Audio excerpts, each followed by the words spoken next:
معلومة دقيقة في دقيقة أقدم لحضراتكم من خلالها جنيه مصري متداول قناطر أسيوط الجديدة. من الإنجازات في هذا العصر الجنيهات التذكارية اللي نزلت الوجه عليه وسم للمناسبة داخل الإطار الأصفر الداخلي. الإطار الخارجي الفضي عليه زهرة اللوتس،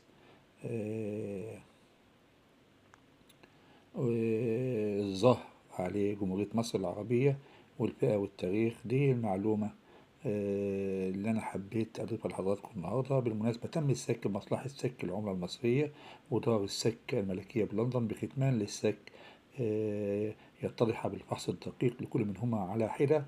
سوف نحاول تقديم فيديوهات عن الفروقات في السك إن شاء الله في فيديوهات قادمة للمعلومة. والسلام عليكم.